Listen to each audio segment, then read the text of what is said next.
Au nom du Père, du Fils et du Saint-Esprit, ainsi soit-il. Venez, Esprit Saint, remplissez le cœur de vos fidèles et allumez en eux le feu de votre amour. Envoyez votre Esprit, Seigneur, il se fera une création nouvelle et vous renouvellerez la face de la terre.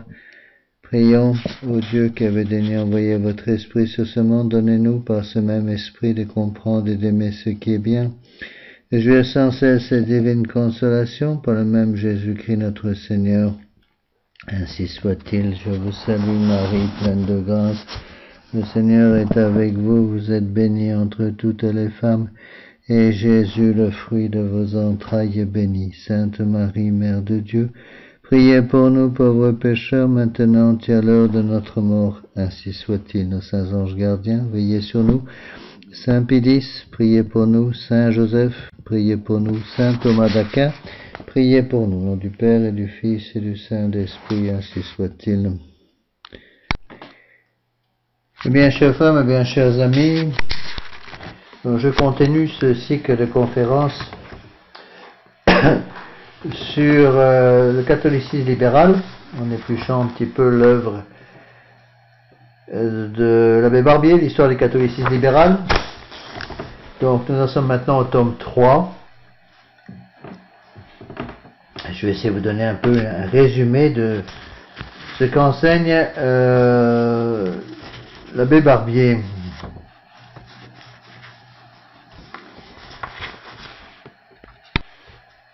Je vous ai déjà prévenu, donc il y a dans les livres de l'abbé Barbier que j'utilise, j'en utilise plusieurs pour ce cours. Il y a beaucoup de recoupements, beaucoup de textes qu'on retrouve en plusieurs endroits, donc encore une fois, je m'excuse s'il y a des redites. Mais dans ces textes, sur ce sujet-là, je crois qu'il est important de répéter les choses pour que ça rentre. Il faut que ça rentre dans les esprits. Beaucoup de nos fidèles ne comprennent pas les dangers justement de ce catholicisme libéral et sans s'en rendre compte sont devenus des catholiques libéraux. Monseigneur Lefebvre nous disait un peu en riant que on est tous des libéraux parce qu'on est tous des pécheurs. Et à partir du moment où on est pécheur, on est un libéral. C'est un peu vrai. Mais il faut quand même faire un petit peu attention et bien travailler sur notre doctrine pour être sûr de ne pas se laisser contaminer par ces idées modernes, ces idées nouvelles. Et qu'on le veuille ou non, nous avons été contaminés par ces idées. Alors voyons un petit peu, je vous cite certains textes encore de l'abbé Barbier. Donc l'abbé Barbier va reparler dans ce tome 3 beaucoup de l'américanisme, donc je vais sauter ce que j'ai déjà dit, tout en essayant de synthétiser ce que dit l'abbé Barbier. Voilà ce qu'il dit. Ce n'est donc pas de l'encyclique Rerum Novarum, 1891, donc là c'est toujours Léon XIII, que doivent se réclamer ceux qui veulent, à coups de loi ou d'institutions ultra-démocratiques, transformer les salariés en associés, les prolétaires en copropriétaires.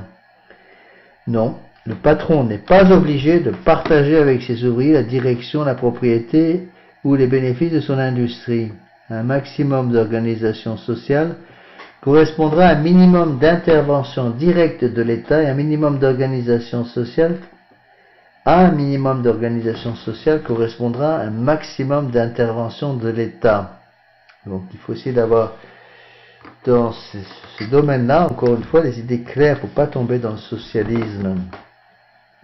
Mais force sera bien pour faire observer la justice qui doit absolument être sauvegardée de se tourner vers les pouvoirs publics. C'était un grand penseur qui s'appelait De Bonald qui l'avait dit: on ne persuade pas aux hommes d'être justes, on les y contraint. Donc il y a une partie coercitive, si vous voulez, dans l'organisation d'un État qui ne peut pas être évitée. Qu'on y prenne garde, la corporation a beau être libre et volontaire dans sa formation, on se rira de ses règlements et le but qu'elle poursuit ne sera jamais atteint si on ne l'arme pas d'un pouvoir efficace, non seulement à l'égard de ses membres, mais aussi à l'égard de toute la profession. Donc la corporation fait les règlements nécessaires et l'État les homologue. Donc il est bien obligé dans toute association politique, dans toute association économique, d'avoir des règles et d'être un peu tenu par ces règles. Sinon, l'absence de règles, si vous voulez, est un leurre. Donc Léon XIII a voulu symboliser en quelque sorte la réconciliation entre l'Église et le monde moderne, la démocratie et la papauté. Bon. Je ne veux pas juger ses intentions, qui sont extrêmement bonnes, c'est certain, mais encore une fois, je vous l'ai déjà expliqué, même si sa doctrine était excellente, l'esprit démocrate qui était le sien lui a fait faire des grosses bêtises. J'en ai déjà parlé. Bon. Au début de la démocratie chrétienne, donc on admirait en ses membres une sincérité de zèle et chez plusieurs une ardeur apostolique, dit l'abbé Barbier, qui serait injuste de méconnaître, mais chez plusieurs aussi perçait déjà un intempérant besoin d'action, malheureusement joint à une absence regrettable de doctrine théologique et non moins de haute et solide qualité morale. Rappelez-vous le texte de Saint Pidis sur ce sujet. Je vous le cite. Notre charge apostolique, disait le pape Saint Pidis, on est en 1910, ce sont des extraits ici de son encyclique sur le sillon, notre charge apostolique. Parce qu'il disait, notre charge apostolique nous fait un devoir de veiller à la pureté de la foi, à l'intégrité de la discipline catholique, de préserver les fidèles des dangers de l'erreur et du mal, surtout quand l'erreur et le mal leur sont présentés dans un langage entraînant, qui voilant le vague des idées et l'équivoque des expressions, sous l'ardeur du sentiment et la sonorité des mots, peut enflammer les cœurs pour des causes séduisantes mais funestes. Telles ont été naguère les doctrines des prétendus philosophes du XVIIIe siècle, celles de la révolution du libéralisme tant de fois condamnées. Telles sont encore aujourd'hui les théories du sillon, qui, sous leur apparence brillante et généreuse, manquent trop souvent de clarté, de logique, de vérité, et sous ce rapport ne relèvent pas du génie catholique et français. Donc, vous voyez, on voit très bien que Saint Pidis nous met en garde il met en garde sur tous ceux qui ont la bonne volonté et qui n'ont pas la formation.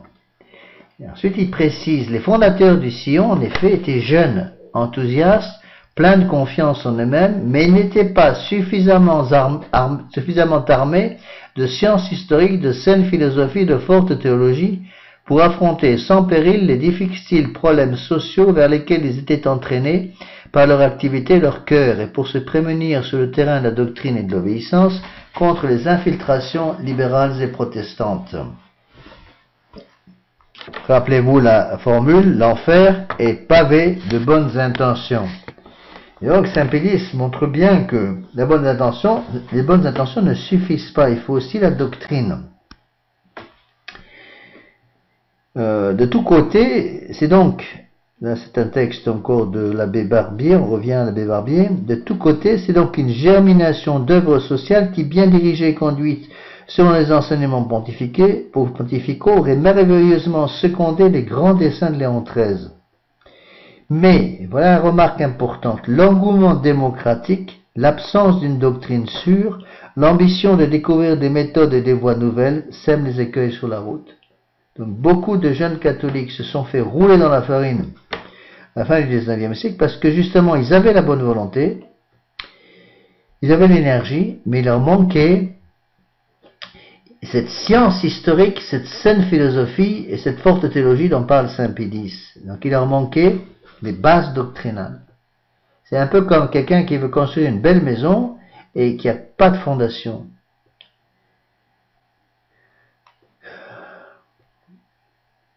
Alors, Saint Pidis donc va reconnaître qu'il y avait chez les fondateurs du sillon de la bonne volonté, mais encore une fois, la bonne volonté ne suffit pas. Et donc, il faut voir, je crois, pour bien analyser les choses, voir où sont les dangers. Saint Pidis le dit bien, quand il analyse les causes du modernisme, et c'est pareil pour le sionisme, il analyse toujours les mêmes raisons. Il parle toujours des mêmes raisons. L'orgueil, l'ignorance et l'amour des nouveautés. Orgueil, ignorance, amour des nouveautés. Et ce que disait Saint Pidis sur les fondateurs du Sion est également valable pour tous les politiciens en herbe d'aujourd'hui. Ils sont pleins de bonne volonté, mais il leur manque l'essentiel. Et c'est de ça dont va parler maintenant l'abbé Barbier. Danger des démocrates chrétiens, vous faites trop de politique, dit-il, et vous vous éloignez trop des classes élevées. La démocratie chrétienne devrait se défendre de revêtir un caractère confessionnel, c'est-à-dire éviter de s'affirmer catholique et de professer que la religion seule peut rendre ses forces efficaces. Voilà un petit peu la tentation. Si vous voulez, la tentation, c'est de cacher en quelque sorte son catholicisme pour pouvoir pénétrer dans le milieu ouvrier. La question est d'ailleurs d'importance capitale, car résolue négativement, elle n'aurait encore rien moins pour résultat, non seulement que de frapper de stérilité l'action catholique, mais encore de découronner l'Église, son aspiratrice, d'un titre également essentiel à sa mission et à sa gloire, et de conduire finalement, après la sécularisation de toutes les institutions publiques par le pouvoir civil, à la laïcisation de l'action et des doctrines sociales de l'Église, réduite dès lors à des principes d'ordre simplement naturels et rationnels, accessibles à tous et applicables par tous, au dehors de ces doctrines et de leurs influences. Il s'agissait donc d'obliger les catholiques à ne pas adopter d'autre drapeau que celui des non-croyants. Donc, les ennemis de l'Église veulent bien, si vous voulez, que les catholiques viennent travailler chez eux, à condition qu'ils mettent leur drapeau dans la poche. À condition que leur drapeau soit un drapeau acceptable par tout le monde.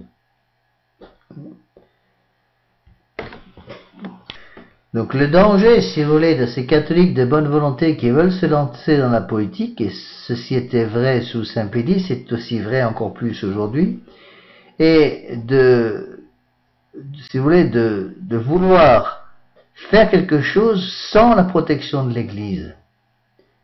C'est une prétention, dit Saint-Pédis, d'échapper à la direction de l'autorité ecclésiastique, en alléguant qu'ils évoluent sur un terrain qui n'est pas celui de l'Église.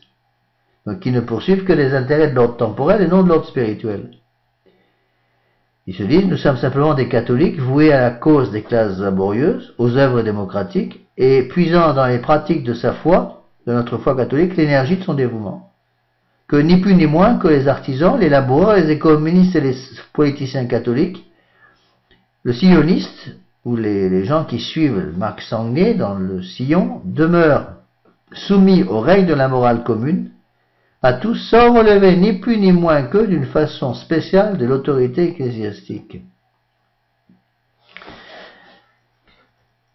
La réponse de Saint-Pédis doit être méditée. Voilà ce que répond Saint-Pédis à cette objection des gens qui veulent en quelque sorte se lancer, des catholiques qui veulent se lancer dans la politique sans contrôle, être contrôlés par la doctrine de l'Église. À qui fera-t-on croire, dit Saint-Pédis, que les sionistes catholiques, que les prêtres et les séminaristes enrôlés dans leur rang n'ont en vue dans leur activité sociale que les intérêts temporels des classes ouvrières.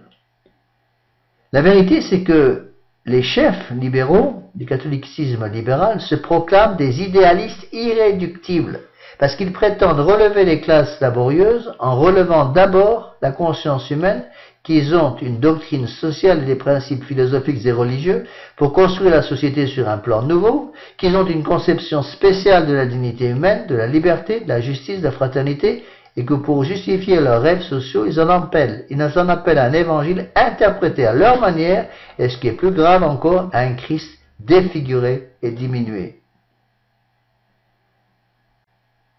Nous avons donc le droit de dire que le but de ce catholicisme libéral, son caractère, son action ressortissent au domaine moral qui est le domaine propre de l'Église et qu'en conséquence, ces catholiques libéraux se font illusion lorsqu'ils croient évoluer sur un terrain aux confins duquel expirent les droits du pouvoir doctrinal et directif de l'autorité ecclésiastique. Donc ces libéraux se sont fait rouler littéralement. Pourquoi? Parce que emporté par un amour mal entendu des faibles, il a glissé dans l'erreur.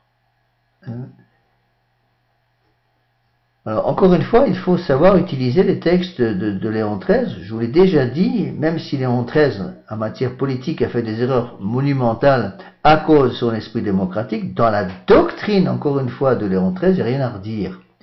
Le pape Saint-Pédis, lui-même va dire la même chose. Voilà ce qu'il dit à ce propos.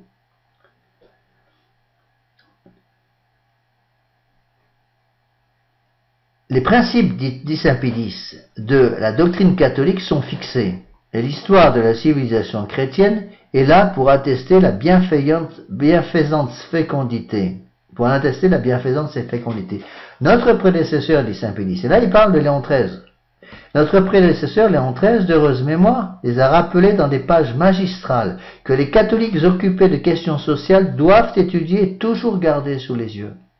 Léon XIII enseignait notamment que la démocratie chrétienne doit maintenir la diversité des classes, qui est assurément le propre de la cité bien construite, et vouloir pour la société humaine la forme et le caractère que Dieu, son auteur, lui a imprimé.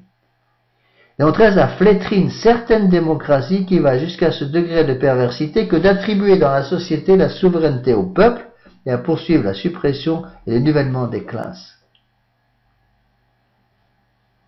Donc Léon XIII, dit saint Pédis, imposait ainsi aux catholiques un programme d'action, le seul programme capable de replacer et de maintenir la société sur des bases chrétiennes séculaires. Donc, mais malheureusement, les catholiques libéraux ont adopté un programme, un enseignement différent de ceux de Léon XIII, ce qui serait déjà singulièrement audacieux de la part de laïcs se posant ainsi concurremment avec le souverain pontife en directeur de l'activité sociale dans l'Église. Mais les catholiques libéraux, dit saint Pédis, ont ouvertement rejeté le programme tracé par Léon XIII, en ont adopté un diamétralement opposé. Ils repoussent la doctrine rappelée par Léon XIII sur les principes essentiels de la société, placent l'autorité dans le peuple ou la suppriment à peu près et prennent comme idéal à réaliser le nivellement des classes. Ils vont au rebours de la doctrine catholique vers un idéal condamné. Donc ils cherchent, les catholiques libéraux, puisque c'est le sujet de notre étude, les catholiques libéraux, dit saint Pédis, ont comme rêve de changer les bases naturelles et traditionnelles de la société et de promettre une cité future édifiée sur d'autres principes qu'ils osent déclarer plus féconds, plus bienfaisants que les principes sur lesquels repose la cité chrétienne actuelle. Mais on ne bâtira pas la cité autrement que Dieu ne l'a bâtie. Cette société, c'est la civilisation chrétienne. C'est la cité catholique. Et saint Pédis va bien expliquer qu'il n'y a pas un choix entre plusieurs sociétés, il y a un choix entre une civilisation catholique ou pas de civilisation du tout.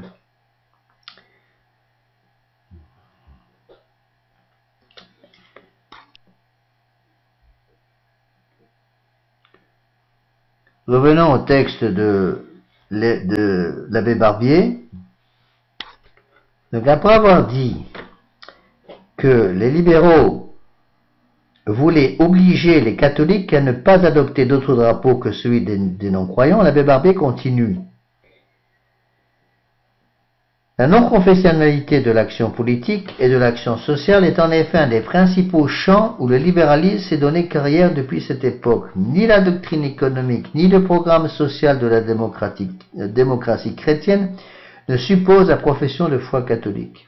Le Parti démocratique chrétien ne se propose aucunement pour but d'établir la prépondérance politique de l'Église dans l'État, il réclame seulement la liberté de l'Église libre dans l'État libre. Encore n'espère-t-il obtenir cette liberté que par l'action sociale, et comme résultat de cette action démocratique. Donc M. Demain et de la Tour du Pin avait fait reposer l'œuvre du relèvement social sur le dévouement des classes dirigeantes aux classes ouvrières. C'est même le pivot de leur conception.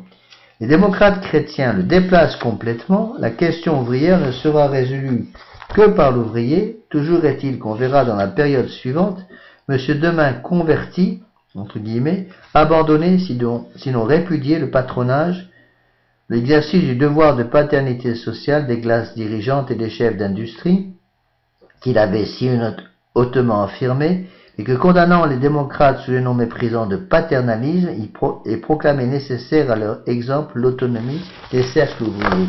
On voit très bien l'influence, si vous voulez, du libéralisme dans les milieux politiques chrétiens.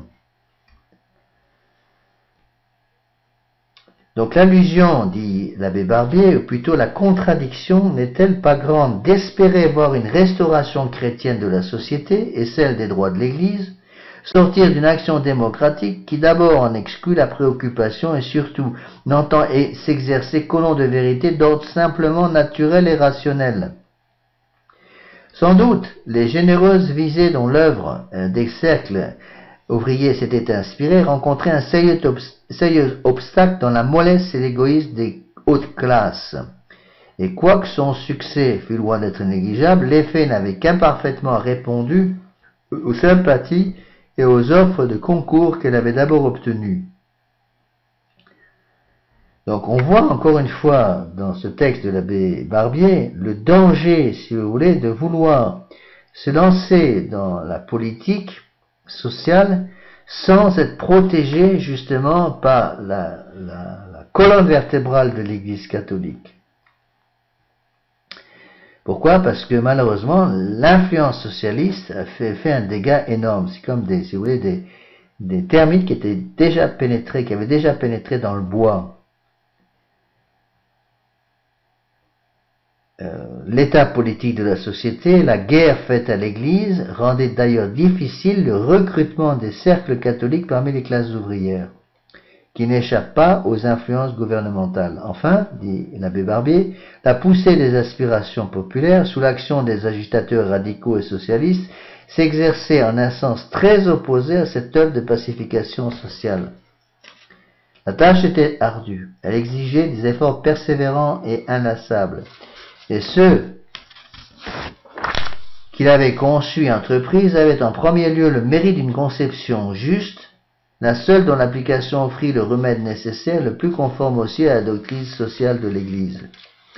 Mais on voit très bien dans ce commentaire de l'abbé Barbier que les idées modernistes commençaient déjà à travailler dans tous ces milieux de catholiques sociaux.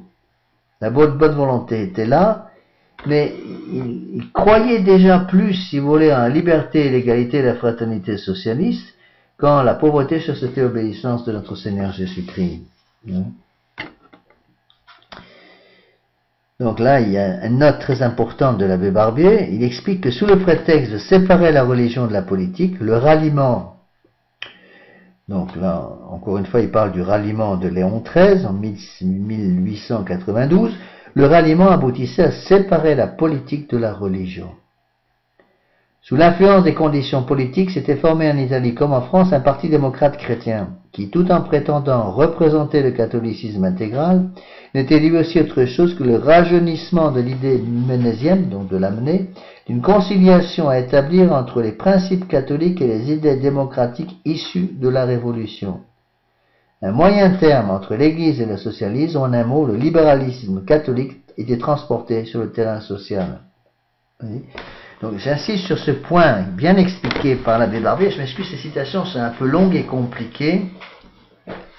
Il faut voir, le danger, si vous voulez, c'est de rêver à une conciliation possible entre les principes catholiques d'une part et les idées démocratiques issues de la Révolution d'autre part.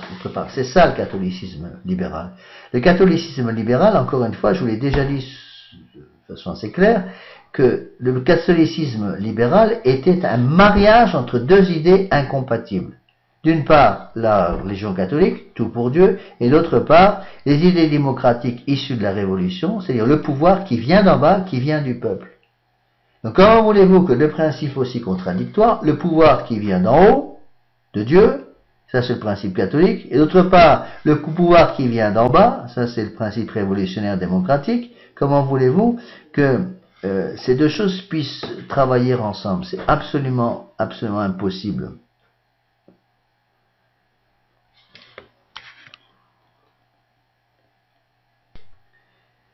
Ce qu'il faut comprendre, c'est que la doctrine du pape Léon XIII était bonne, mais l'influence, si vous voulez, socialiste en matière politique, malheureusement, a bousculé les bonnes idées de Léon XIII.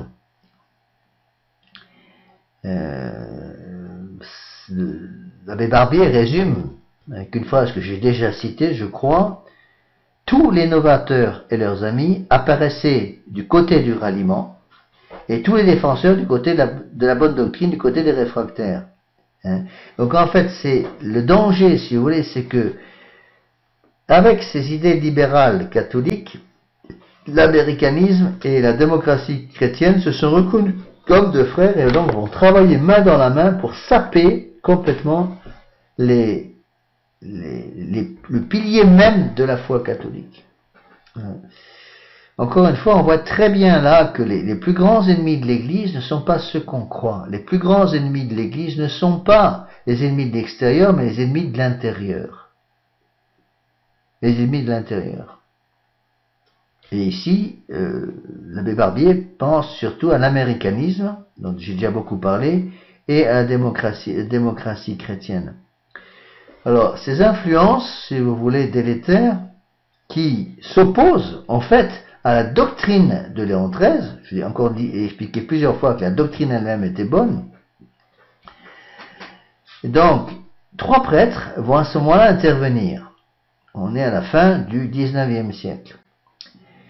Ils étaient liés par des affinités intellectuelles, et deux d'entre eux vont finir même par l'apostasie. Et ils exercèrent en des branches diverses une influence considérable sur l'orientation du jeune clergé et des jeunes laïcs catholiques dans les questions de sciences religieuses durant les années qui s'écoulent de 1880 à 1893. Alors, il y a l'abbé Duchesne en histoire ecclésiastique, l'abbé Loisy en exégèse, qui sera condamné par Saint-Philippe, et l'abbé Hébert en philosophie. On voit très bien que ces gens vont commencer à s'écarter de l'enseignement traditionnel de l'Église en matière de philosophie, surtout parce qu'ils sont tentés par une triple émancipation dont j'ai déjà parlé, l'émancipation politique, l'émancipation économique, l'émancipation intellectuelle. Ils ne veulent plus d'une autorité. Donc leur démocratie est une organisation politique et sociale fondée sur une double base, liberté, égalité, plus fraternité.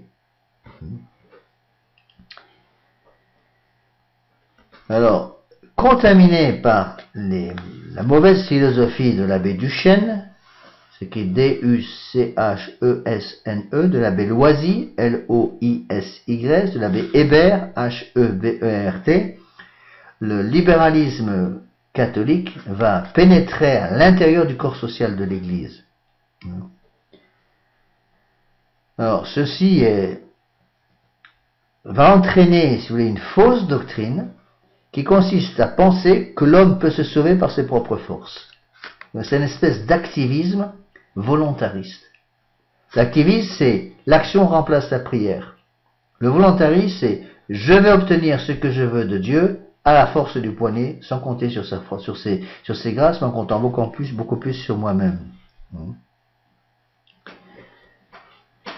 Alors, vous avez surtout ici l'influence déplorable de Monseigneur Ireland, qui en 1892 va déjà glorifier la démocratie bénie et la République canonisée par le pape Léon XIII. Ils vont sauter, si vous voulez, sur le ralliement de 1892 pour faire croire aux Américains et ensuite à la France que le pape Léon XIII a canonisé la République. Ce n'était pas du tout l'intention du pape Léon XIII, mais malheureusement, c'est ce qui s'est passé. C'est les conséquences. Donc, il demandait, l'abbé Monseigneur Ireland, Monseigneur England, Monseigneur Gibbons, ce sont des Américains donc de cette époque, des prélats américains de cette époque, des évêques américains de cette époque, vont essayer de provoquer l'union des bonnes volontés dans l'Église catholique en oubliant complètement la doctrine. J'ai déjà cité ce texte, je vous le répète parce qu'il tombe exactement à pic pour expliquer ce que je vais essayer de vous faire comprendre. Je vous cite une citation de cet évêque américaniste, Monseigneur Ireland. Soyez protestants, soyez israélites, soyez même libres penseurs. Si vous avez à cœur les principes de la morale évangélique, l'Église vous admet et vous bénit. Les siècles ne sont plus où les bûchers s'allumaient pour des nuances de dogme. Ariens, pélagiens, s'ils vivaient dans nos jours, auraient leur place en Église nouvelle. On croirait entendre Bergoglio.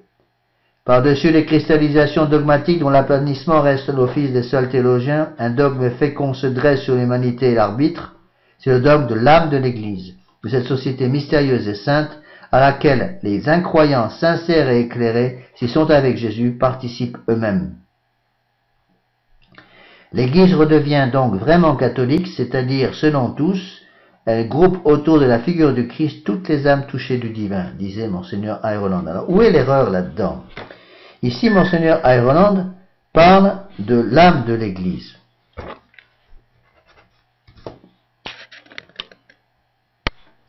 Donc les américanistes vont prendre quelque chose, un point de doctrine qui est exact, qui est véritable, mais vont le déformer complètement. Qu'est-ce que c'est que l'âme de l'Église? Bon, l'Église est le corps mystique du Christ. Il a un corps et une âme. L'âme de l'Église, c'est la société de tous les catholiques, tous les gens plutôt, qui vivent en état de grâce.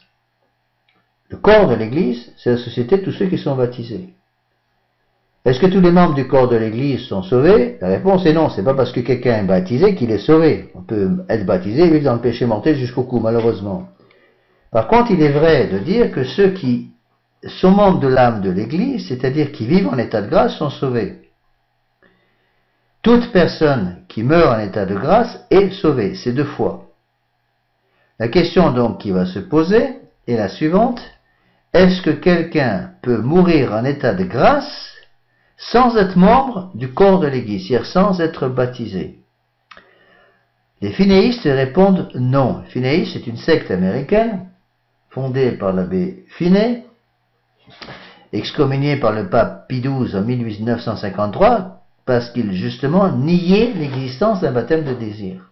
Or, il est de foi, l'Église a toujours enseigné, que quelqu'un qui n'est pas baptisé, donc qui n'a pas un baptême d'eau, mais qui a un baptême de désir, soit implicite, soit explicite, appartient à l'âme de l'Église par ce baptême de désir. C'est un peu la même chose pour ceux qui ont un baptême de sang. Beaucoup des premiers martyrs n'étaient pas baptisés, ils étaient catéchumènes. Donc ils sont morts sans baptême d'eau, mais ils sont morts avec un baptême de sang, ils ont été canonisés par l'Église pour la plupart d'entre eux. De la même façon, quelqu'un qui a un véritable baptême de désir, c'est-à-dire qui sans faute de sa part n'a jamais reçu le baptême catholique, mais qui a compris déjà l'importance de la vie divine dans son âme, qui regrette ses péchés et qui vit donc en état de grâce, même si ce sont des cas un peu rarissimes, c'est un peu des cas d'école, ce sont des cas qui sont en soi possibles. C'est ce que l'Église catholique enseigne. Pour cela que dans le catéchisme de Saint Pédis, dans le catéchisme du Concile de Trente, on parle du baptême de désir. Alors évidemment, le baptême de désir ne va pas remplacer un baptême d'eau. C'est pas parce que quelqu'un a un baptême de désir qu'il peut se dire, donc comme j'ai un baptême de désir, je n'ai pas besoin du baptême d'eau. Ce ne serait pas un vrai baptême de désir. Bon, un vrai baptême de désir, c'est d'avoir déjà en soi la charité. Dieu peut donner dans des cas spéciaux la charité à quelqu'un qui n'est pas baptisé. Pourquoi? Parce que Dieu est au-dessus des sacrements. Est-ce que c'est une situation normale? Non, ce sont des cas exceptionnels, mais des cas qui peuvent exister. Le problème ici avec les américanistes, Monseigneur Ireland en tête, c'est qu'ils vont généraliser le baptême de désir.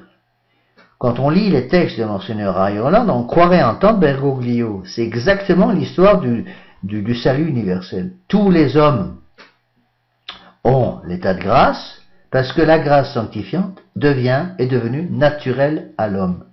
Toute personne qui a une nature humaine a l'état de grâce, et donc tout le monde est sauvé. Et ça, c'est faux.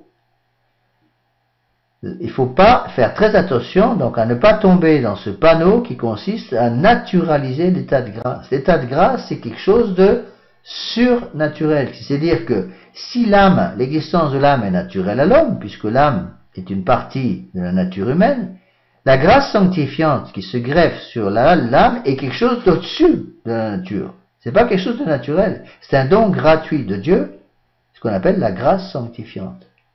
La grâce sanctifiante, c'est l'habitation en nous de la Sainte Trinité. Mais Dieu, dans certains cas, peut permettre que quelqu'un qui n'est pas encore baptisé avec un baptême d'eau ait cette grâce sanctifiante. C'est ce qu'on appelle le baptême de désir. Ces influences américanistes ont fait un dégât énorme dans la société catholique. Parce que le côté moral du christianisme était présenté par Monseigneur Ireland et ses petits amis américanistes de manière à laisser dans l'ombre le dogme.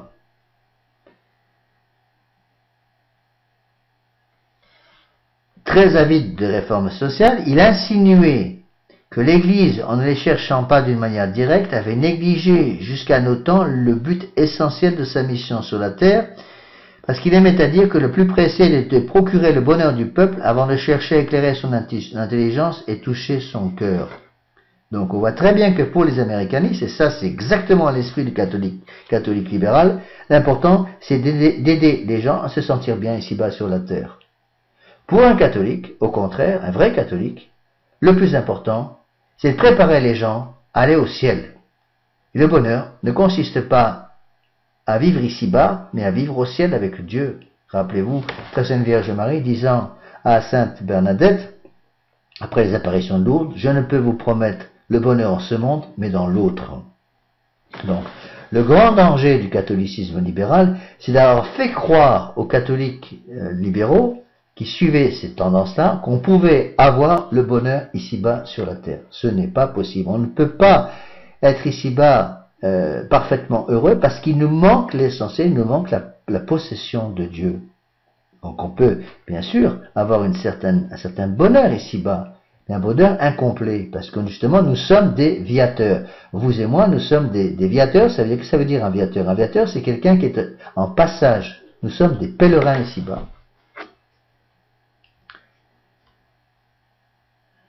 Alors, on voit très bien que le catholicisme libéral va entraîner comme conséquence une tentation, à savoir l'union morale de toutes les religions. Donc, pour les américanistes, la grandeur et la noblesse humaine sera réalisée par la célèbre trilogie de liberté, d'égalité et de fraternité. Le sillon et les catholiques libéraux, parce que c'est la même doctrine, donc opposent doctrine à doctrine, bâtissant leur cité sur une théorie contraire à la vérité catholique, dit saint Pie X, faussant les notions essentielles et fondamentales qui règlent les rapports sociaux dans toute société humaine. Pourquoi? Parce que les catholiques libéraux vont placer primordialement l'autorité publique dans le peuple, de qui elle dérive ensuite au gouvernant, de telle façon cependant qu'elle continue à résider dans le peuple. Alors qu'au contraire, il faut préciser, et ça c'est tout l'honneur de Léon XIII, il faut bien préciser qu'il importe, et il est important de le remarquer, dit saint Léon XIII, que ceux qui président au gouvernement de la chose publique peuvent bien en certains cas être élus par la volonté et le jugement de la multitude, sans répugnance ni opposition avec les doctrines catholiques, mais si ce choix désigne le gouvernant, il ne lui confère pas l'autorité de gouverner. Il ne délègue pas le pouvoir, il désigne la personne qui en sera investie. Alors qu'au contraire, le catholicisme libéral réclame au nom de la dignité humaine une triple émancipation politique, économique et intellectuelle. Une cité future à laquelle il travaille, qui n'aura plus ni maître ni serviteur, les citoyens en seront tous libres, tous camarades, tous rois. Donc ces idées de catholicisme libéral, enseignants donc qui suivent des pareilles doctrines, les mettent en pratique dans la vie intérieure, sèment donc parmi la jeunesse catholique des notions erronées et funestes sur l'autorité, la liberté et l'obéissance. Et donc ainsi, pour ces catholiques libéraux, toute inégalité de conditions est une injustice ou une moindre justice. Et ça, on retrouve ces idées même chez les catholiques de tradition, bien chers frères. Attention, on a des catholiques de tradition qui vous disent que toute idée d'inégalité dans les gens est quelque chose d'injuste. L'inégalité est quelque chose d'injuste. Or, on voit très bien dans la création du bon Dieu que tout ce qu'a créé notre Seigneur Jésus-Christ est basé sur l'inégalité, parce qu'il n'y a pas deux âmes identiques.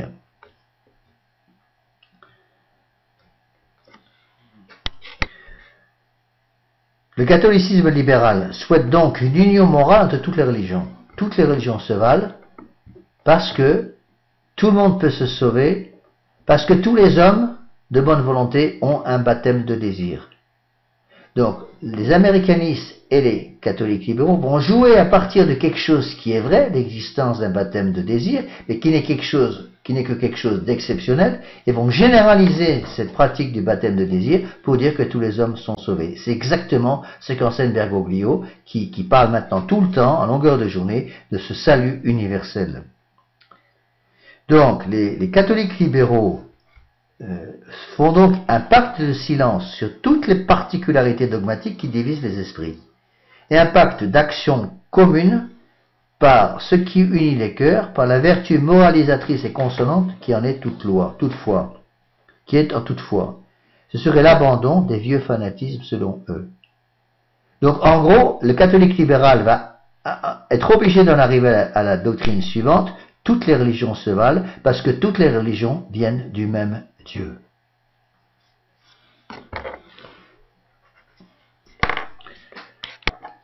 Le catholicisme libéral va donc se nourrir de l'espoir qu'il serait possible d'amener sans difficulté les peuples, malgré leurs divergences religieuses, à une entente fraternelle sur la profession de certaines doctrines considérées comme un fondement commun de vie spirituelle. C'est-à-dire qu'on va s'unir sur les choses importantes et laisser tomber toutes les choses secondaires. L'Église catholique a toujours condamné ce genre d'idées. De telles entreprises ne peuvent en aucune manière être approuvées par les catholiques. Ici, c'est le pape Pie XI qui parle. 1928, Mortalium Animos. Voilà ce que dit l'Église, voilà ce qu'enseigne le pape Pie XI. Ces entreprises des catholiques libéraux ne peuvent en aucune manière être approuvées par les catholiques puisqu'elles s'appuient sur la théorie erronée que les religions sont toutes plus ou moins bonnes et louables, en ce sens que tout également, bien que de manière différente, manifeste et signifie le sentiment naturel et inné qui nous porte vers Dieu et nous pousse à reconnaître avec respect sa puissance. Se solidariser des partisans et des propagateurs de pareilles doctrines, c'est s'éloigner complètement de la religion divinement révélée. Inutile de vous préciser que l'enseignement de Bergoglio dit exactement le contraire. Donc tels sont, dit le pape Pie XI, parmi d'autres du même genre, les arguments que répandent et développent ceux qu'on appelle les panchrétiens, ou les catholiques libéraux, c'est la même chose. Et il s'en faut que ces catholiques libéraux soient peu nombreux et disséminés. Ils sont au contraire multipliés en organisations complètes et ils ont fondé des associations largement répandues que dirigent le plus souvent des non-catholiques, quelle que soit leur divergence en matière de foi. Sous les séductions et le charme de ces discours, dit le pape Pie XI, se cache une erreur assurément fort grave qui disloque de fond en comble les fondements même de la foi catholique. Il en résulte qu'il ne peut y avoir de vraie religion en dehors de celle qui s'appuie sur la parole de Dieu révélée. Le devoir de l'homme, c'est de croire sans réserve donc à Dieu qui parle et obéir totalement à Dieu qui commande. Donc, hors de l'Église catholique, il n'y a pas de salut. Et c'est ça, c'est un dogme de foi qui est nié par tous les catholiques libéraux et bien sûr par les américanistes. Donc, l'Église de notre Seigneur Jésus-Christ a été établie en société parfaite, extérieure par nature et perceptible au sens, avec la mission de continuer dans l'avenir l'œuvre de salut du genre humain sous la conduite d'un seul chef. Il est donc impossible non seulement que l'Église ne subsiste aujourd'hui et toujours, mais aussi qu'elle ne subsiste pas absolument la même qu'aux temps apostoliques, à moins que nous ne voulions dire, à Dieu ne plaise, ou bien que le Christ notre Seigneur a failli à son dessein, ou bien qu'il s'est trompé, quand il affirma que les portes de l'enfer ne prévaudront jamais contre elle. Vous voyez comme il est important d'avoir cette doctrine pérenne dans l'esprit pour juger, essayer de juger catholiquement de tous ces problèmes.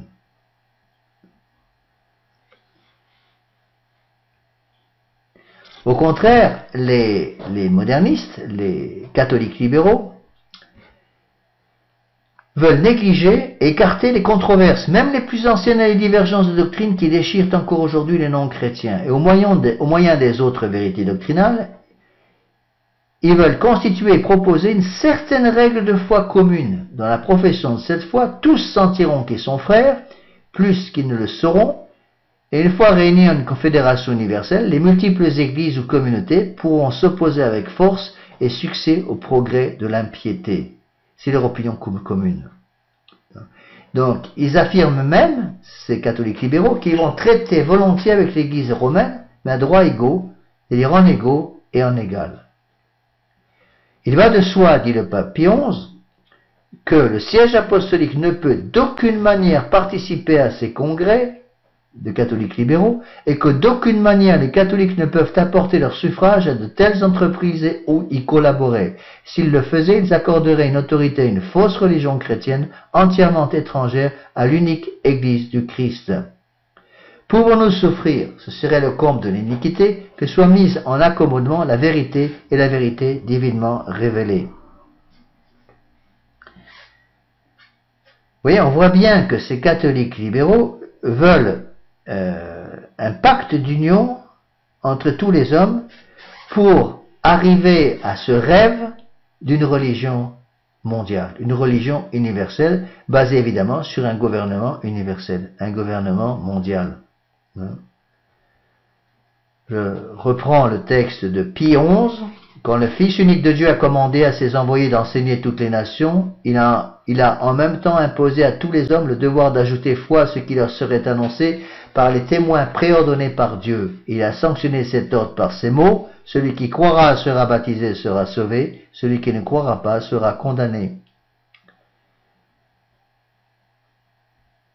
Ces deux commandements ne peuvent même pas se comprendre si l'Église n'expose pas intégralement et visiblement la doctrine évangélique et si, dans cet exposé, elle n'est à l'abri de tout danger d'erreur. Voilà un texte ici très important du pape Pie XI qui touche exactement notre sujet. Ces catholiques libéraux qui cherchent à fédérer les églises, faire une église universelle, semblent poursuivre le très noble dessein de promouvoir la charité entre tous les chrétiens. Mais comment la charité pourrait-elle tourner au détriment de la foi catholique?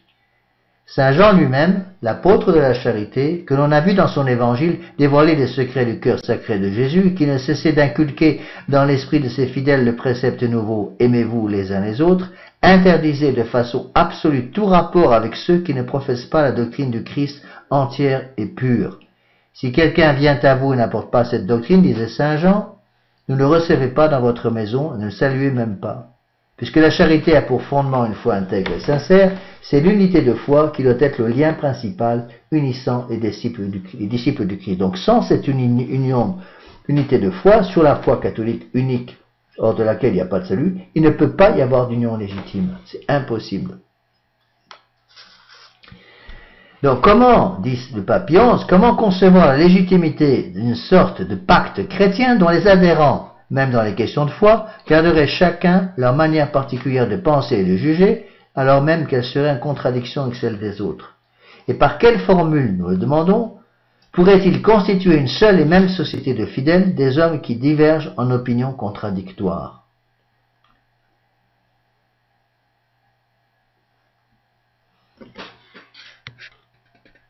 Donc toutes ces fausses idées vont aboutir à un indifférentisme. Rappelez-vous les condamnations de Grégoire XVI contre l'amener en 1832. Cet indifférentisme, dont les malheureuses victimes soutiennent que la vérité des dogmes n'est pas absolue, mais relative. C'est-à-dire qu'elle s'adapte aux besoins changeants des époques et des lieux, et aux diverses tendances des esprits, puisqu'elle n'est pas contenue dans une révélation immuable, mais qu'elle est de nature à s'accommoder à la vie des hommes. Ça, c'est le modernisme pur et simple de Bergoglio. Il est absolument illicite, dit le pape Pie XI, d'utiliser de la distinction qu'il plaît à ces catholiques libéraux d'introduire dans les dogmes de foi entre ceux qui seraient fondamentaux et ceux qui seraient non fondamentaux, comme si les premiers devaient être reçus par tous, tandis que les seconds pourraient être laissés comme matière libre à l'assentiment des fidèles. La vertu surnaturelle de foi a en effet pour objet formel l'autorité de Dieu révélant, autorité qui ne souffre aucune distinction de ce genre.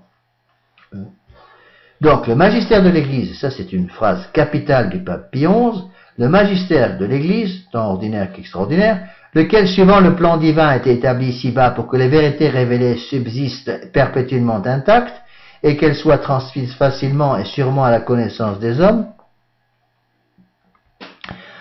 s'exerce chaque jour par le pontife romain et par les évêques en communion avec lui. Donc ce magistère de l'Église ne s'exerce pas simplement dans les déclarations solennelles extraordinaires, mais chaque jour, donc aussi dans le magistère ordinaire de l'Église. Cet usage du magistère, cet usage extraordinaire du magistère n'introduit aucune nouveauté à la somme des vérités qui sont contenues, au moins implicitement, dans le dépôt de la révélation confiée par Dieu à son Église. Mais ou bien il rend manifeste ce qui jusque-là pouvait être peut-être obscur, paraître obscur à plusieurs, ou bien il prescrit de regarder comme de foi ce que auparavant certains mettaient en discussion. Donc, conclusion du pape Pie XI, qui s'applique exactement à notre sujet, le siège apostolique n'a jamais autorisé ses fidèles à prendre part donc ainsi à des congrès de non-catholiques. Il n'est pas permis en effet de procurer la réunion des chrétiens autrement qu'en poussant au retour des dissidents à la seule véritable Église du Christ, puisqu'ils ont eu jadis le malheur de s'en séparer. Car jamais au cours des siècles, l'épouse mystique du Christ, l'Église catholique, n'a été souillée, elle ne pourra jamais l'être, au témoignage de saint Cyprien, qui dit, je cite, « L'épouse du Christ ne peut commettre un adultère, elle est intacte et pure. » Et donc, ce serait une erreur de penser qu'on pu croire que cette unité provenant de la stabilité divine, consolidée par les sacrements célestes, pourrait être déchirée dans l'Église et brisée par le heurt des vérités discordantes. Certains catholiques libéraux, et même catholiques de tradition, pensent que l'Église a perdu son unité. Ce n'est pas possible, puisque l'Église est une, sainte, catholique et apostolique, et sera une, sainte, catholique et apostolique jusqu'à la fin des temps. Mais, dans cette unique Église du Christ, le pape Pie XI précise, personne ne se trouve, personne ne demeure, si par son obéissance il ne reconnaît et n'accepte l'autorité, le pouvoir de Pierre et de ses légitimes successeurs. Encore une fois, ce n'est pas parce que malheureusement nous sommes dans un état d'absence d'autorité légitime, nous sommes orphelins d'autorité depuis la mort du pape Pie XII, ça ne veut pas dire qu'on peut faire ce qu'on veut. Il faut continuer d'enseigner ce que l'Église catholique a toujours enseigné. Pourquoi? Parce que seule l'Église catholique est celle qui garde le vrai culte. Elle est la source de vérité, la demeure de la foi, le temple de Dieu, et qui n'y entre pas ou qui en sort se prive de tout espoir de vie et de salut. Que personne ne se flatte d'une lutte obstinée, car c'est une question de vie et de salut. Si on y veille avec précaution et diligence, c'est la perte et la mort.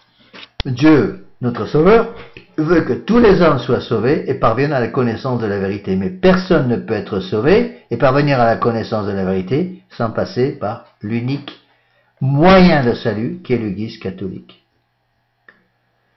Vous voyez, mes bien chers frères, avec ces textes très forts du pape Pie XI, qui continue l'enseignement doctrinal magistériel de l'Église, à quel point les idées du catholicisme libéral font intervenir, font pénétrer dans l'Église des idées délétères qui vont détruire de l'intérieur même la colonne vertébrale de l'Église.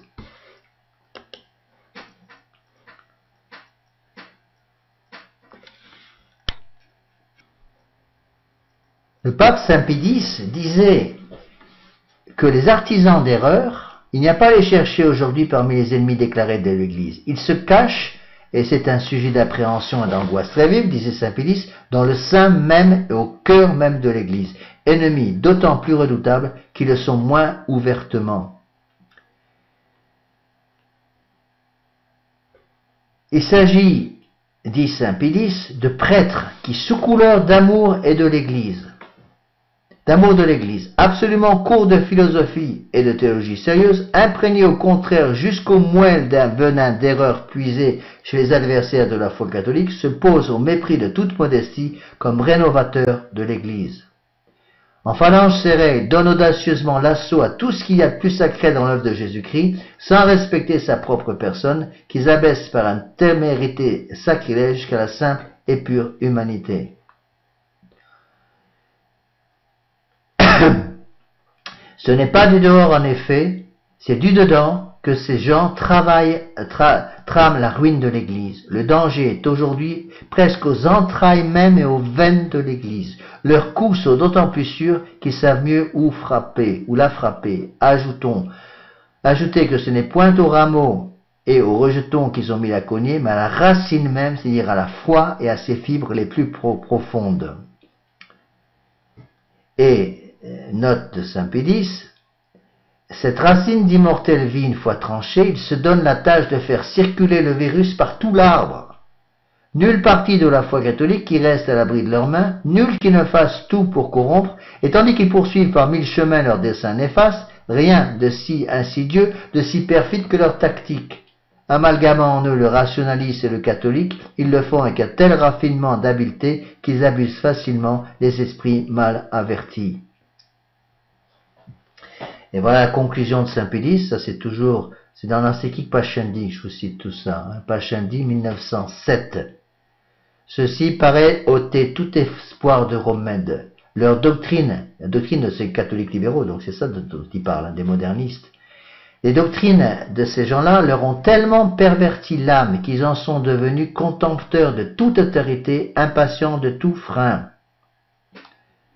Prenant assiette sur une conscience faussée, ils font tout pour qu'on attribue au pur zèle de la vérité ce qui est œuvre uniquement d'opiniâtreté et d'orgueil.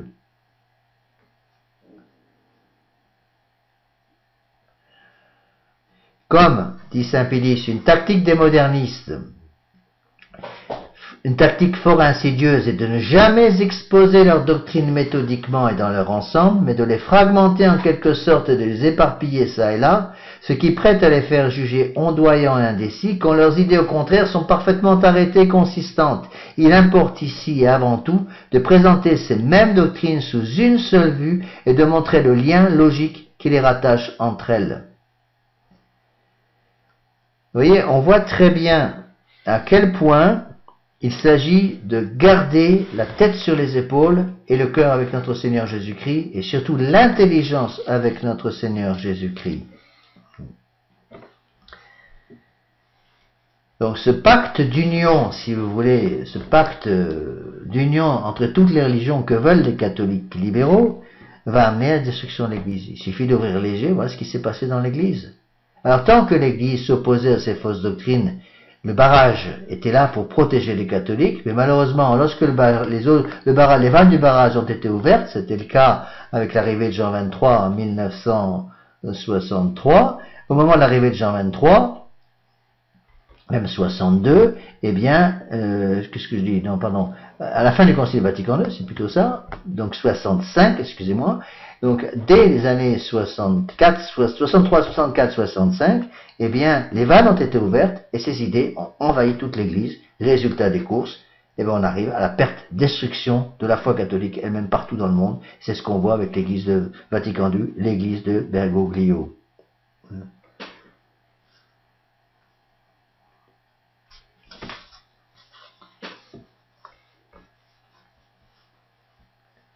Alors, ce qu'il faut bien comprendre aussi, c'est que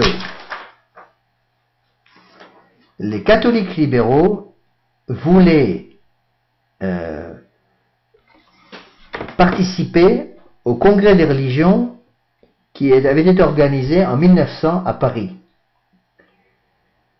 Donc, leur idée, c'était de réconcilier littéralement l'Église catholique avec le siècle nouveau. 1900, c'est le début du XXe siècle. Et l'Église catholique était donc supposée venir tenir boutique à la foire des religions. Donc c'est une espèce de religion de l'humanité greffée sur le catholicisme. Donc pour résumer avec l'abbé Barbier, il faut préciser que ce catholicisme libéral, cet américanisme, est une religion d'action sociale qui est en fait une religion d'indifférence dogmatique. Donc la conclusion, il l'a déjà donnée, une religion de l'humanité greffée sur le catholicisme. Donc cette religion du catholicisme libéral, c'est vraiment une religion à deux caractères qui la définissent, dit l'abbé Barbier. Elle est sociale, elle est positive. Sociale, c'est-à-dire plus soucieuse de la société que des individus, et elle est positive, c'est-à-dire plus curieuse de ce qui est humain que de ce qui est surnaturel. Un de ces caractères, dit l'abbé Barbier, entraîne l'autre. Plus l'homme a l'esprit social, plus il tend à avoir l'esprit positif, car plus il pense à l'intérêt commun qui le distrait du sien propre, plus il néglige dans la religion la partie dogmatique, qui le renseigne sur sa propre destinée après la mort pour s'attacher à la partie morale qui règle ses rapports avec les communautés. L'esprit social est le souci de l'humanité plutôt que de soi-même, l'esprit positif est le souci de l'humanité plutôt que de l'inconnaissable. L'un et l'autre peuvent se définir dans le culte peuvent se définir pardon, l'un et l'autre peuvent se définir le culte de l'humanité et la recherche du progrès humain. Ça, c'est exactement le catholicisme libéral. Culte de l'humanité, progrès humain. Aussi se fortifie-t-il l'un par l'autre, une religion sociale tend à être une religion positive. La religion de ces premiers colons ne fut à aucun degré théologique, il parle de l'américanisme, leur profession de foi n'imposait pas de dogme et leur notion de surnaturel se réduisait à peu de choses, leur libéralisme était fait d'indifférentisme métaphysique. On arrête de s'occuper de Dieu et de vouloir que Dieu soit le centre de tout. On transforme Dieu centre de tout en l'homme centre de tout. C'est exactement la religion de Bergoglio. Alors, j'aime bien la conclusion dans ce passage de l'abbé Barbier. Il dit, et c'est très vrai, la religion du catholicisme libéral, la religion américaniste, puisque c'est la même, n'enseigne plus à mourir, mais à vivre. Elle est une école d'énergie pratique. Je me rappelle à ce sujet un point de l'histoire que j'ai déjà souvent cité en sermon, mais je vous le recite ici parce que ça me vient à l'idée, c'est exactement ce qu'explique l'abbé Barbier. C'est dans la vie de Mélenchon. Mélenchon était un disciple de Luther. Sa mère était catholique, elle était très âgée, elle était un peu perdue, évidemment, la pauvre dame, en voyant son fils raconter toutes ses balivernes. C'était un des fondateurs du protestantisme avec Luther. Alors elle lui disait, mais de toutes ces deux religions qui sont en présence aujourd'hui, la catholique et la protestante, laquelle est la meilleure? Et Mélenchon a répondu, pour vivre, la meilleure c'est la protestante. Mais pour mourir, la meilleure c'est la catholique. C'est exactement ça. Donc, la religion, si vous voulez,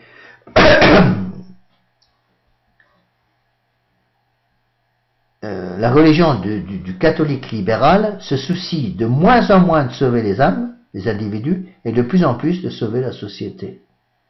Au lieu du paradis, elle offre en récompense le perfectionnement social. Le christianisme devient une mutualité et se réduit à une fraternité.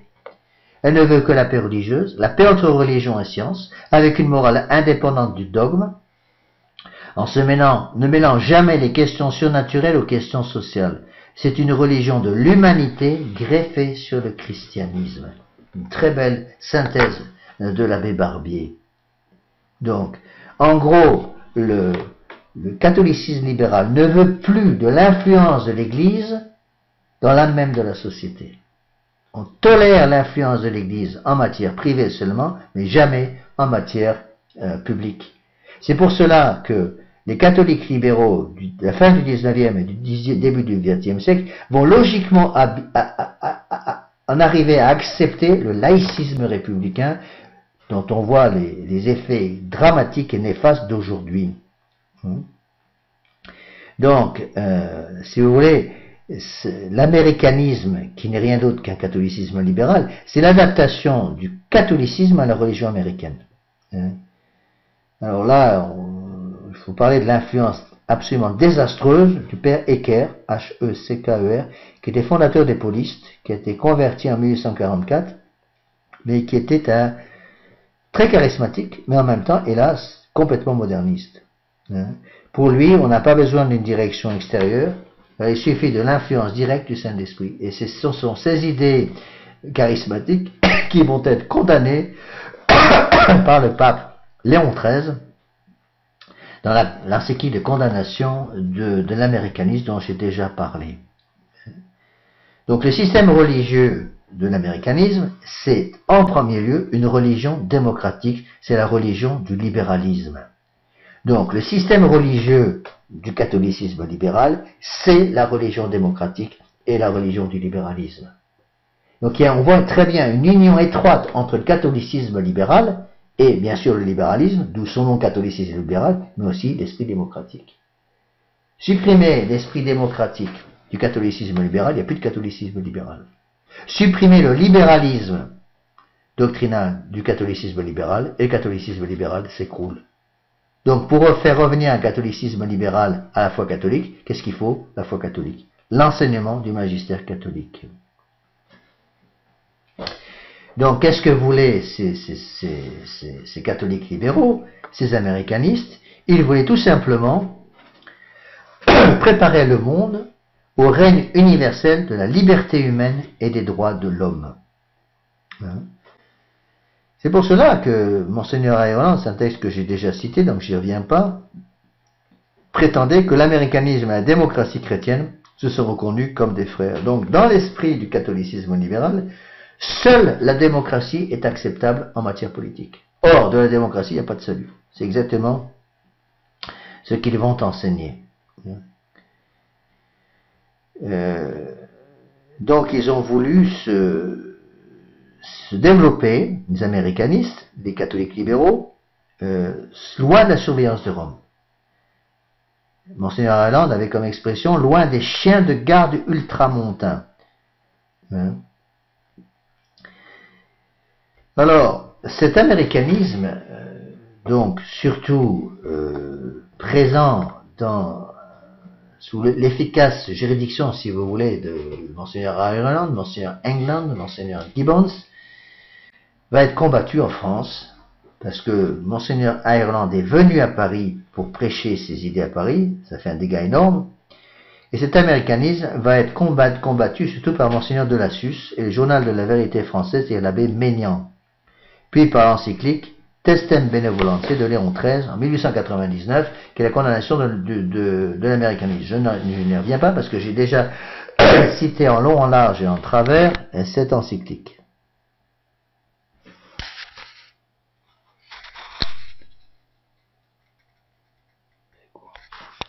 Alors, ce qu'il faut comprendre, c'est que si le pape Léon XIII a frappé dans son encyclique Testem Benevolentiae en 1899, a frappé l'américanisme, il ne l'a pas extirpé. Ses maximes et son esprit sont demeurés le fond des erreurs religieuses et sociales dont l'encyclique Pascendi, la lettre de Saint-Pédis sur le sillon elles-mêmes ont plutôt arrêté l'expression déclarée publique qu'elles les ont déracinées en beaucoup d'esprits. Malheureusement, encore une fois, ces idées se sont incrustés, enquistés un peu comme des kystes, si vous voulez, qui dans certaines périodes difficiles se cachent en quelque sorte, la bactérie se cache sans kyste pour se protéger et attendre des jours meilleurs. Alors, il y a ici un texte très intéressant de l'abbé Barbier. Voilà ce que dit l'abbé Barbier. Religion d'indifférence dogmatique. L'américanisme, le catholicisme libéral, donc, a favorisé une anarchie doctrinale qui a été s'aggravant pendant plusieurs années encore. Une religion de liberté individuelle, il se retrouve, durant toute la période qui suit, dans les manifestations qui portent atteinte à l'autorité dans l'Église et affaiblissent l'amour pour elle. C'est une religion de l'évolution en tout ordre. Il est au fond de toutes les variétés du modernisme et entretient son poison dans tous les esprits. Religion de vie intérieure à la mode protestante. Il inspire le dédain pour les dévotions, l'honneur dans l'Église et pour les cérémonies du culte. C'est une religion des temps nouveaux de la démocratie, qui soutient les audacieuses prétentions des réformateurs de la discipline ecclésiastique. Une religion du bien-être, qui devient celle des abbés démocrates et des nouveaux apôtres laïcs, qui apportent au peuple un évangile terrestre. Une religion de tolérance mutuelle et d'accord moral, qui demeure la pensée dirigeante d'efforts persévérants pour faire adopter le système de l'interconfessionnalisme dans les œuvres sociales, au prix du silence sur les affirmations catholiques d'une part et de l'autre, sur des opinions fausses ou scandaleuses avec lesquelles il ne saurait y avoir de compromission. C'est l'adaptation de l'Église au siècle pour introduire la démocratie dans le gouvernement de l'Église. Donc c'est ça le danger du catholicisme libéral, de démocratiser l'Église catholique. Démocratiser l'Église catholique, qu'est-ce que ça veut dire? Démocratiser l'Église catholique, ça veut tout simplement dire de donner le pouvoir au peuple, l'autorité ne venant plus d'en haut, de Dieu, mais l'autorité venant du peuple. De dire que l'autorité vient du peuple, ça veut dire en fait que l'autorité vient du nombre. C'est le nombre qui va faire la vérité. Alors, c'est très important à comprendre. Et c'est pour cela qu'il n'est pas possible de conserver la foi catholique en acceptant les principes démocratiques actuels. La démocratie, encore une fois, n'est pas le droit du peuple, le pouvoir du peuple, le pouvoir du nombre. Dès qu'on fait intervenir le nombre dans la doctrine, le nombre changeant tout le temps, la doctrine devient instable et va suivre les fluctuations du temps. À chaque temps, sa doctrine, à chaque période, sa vérité. Donc l'Église catholique ne devient plus le phare de la vérité, mais va s'adapter aux situations nouvelles qui changent tout le temps en fonction des différentes circonstances.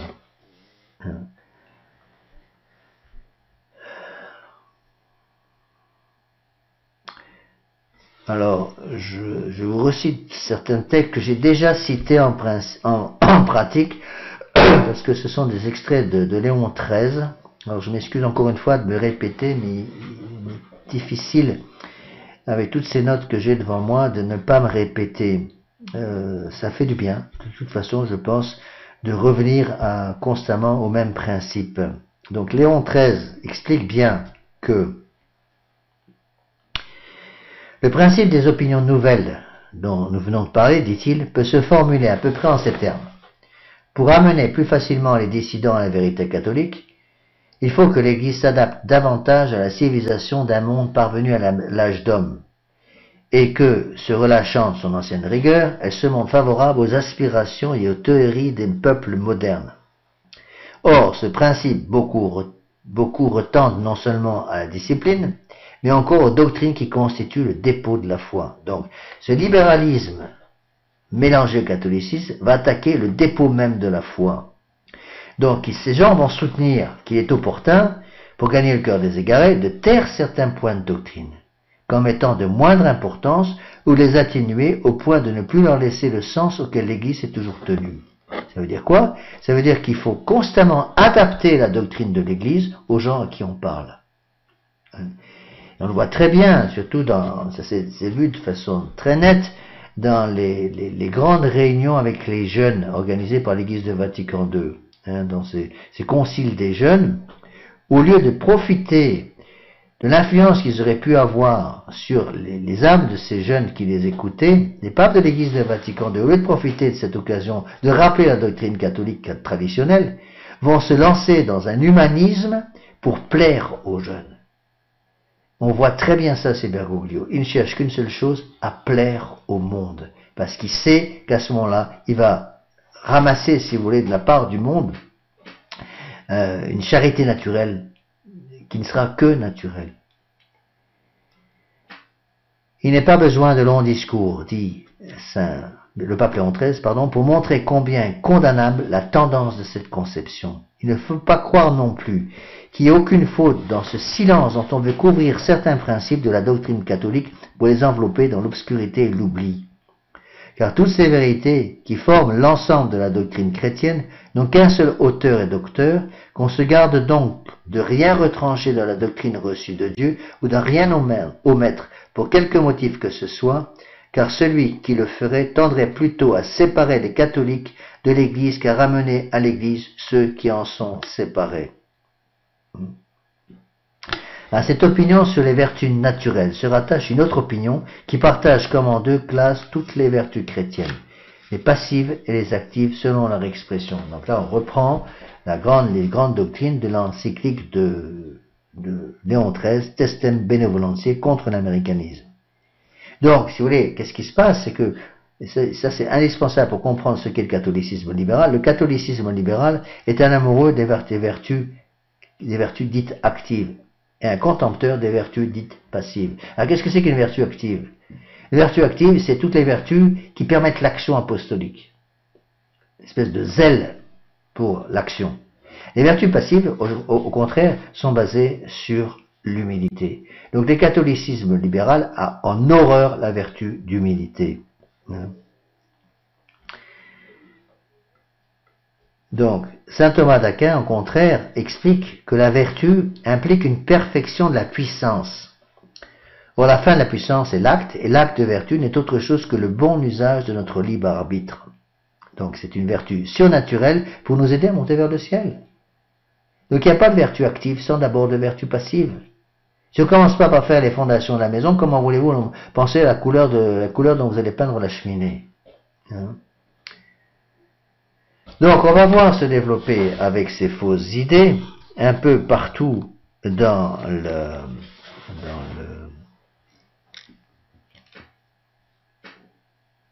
dans les idées du catholicisme libéral 3 tendances, si vous voulez. D'abord, une tendance à dédoubler la personne du prêtre. Ces tendances vont surtout se voir dans les congrès sacerdotaux qui vont se multiplier à l'époque, au début du XXe siècle, malgré les condamnations de Saint-Pédis. Tendance à dédoubler la personne du prêtre. Le prêtre ici, simple citoyen là-bas, prêtre aujourd'hui, laïc demain. Hein? Donc l'abbé Lemire, qui était un de ces prêtres modernistes, a voté non, par exemple, sur une proposition de placer l'image du Sacré-Cœur sur les drapeaux. Il était député, il a dit non. Deuxième tendance, une volonté manifeste chez les uns, voilée chez les autres, de substituer au gouvernement des églises par les évêques un gouvernement mixte et modelé sur le parlementarisme. Enfin, troisième tendance, adoucir l'effet de la doctrine catholique que les générations modernes ne se prêtent point à accepter. Bon. Donc, alors qu'au contraire, si nous suivons saint Thomas d'Aquin, le prince des intellectualistes, il définit la foi comme l'assentiment de l'intelligence à la vérité divine sur le commandement de la volonté mue par la grâce. La grâce doit être partout.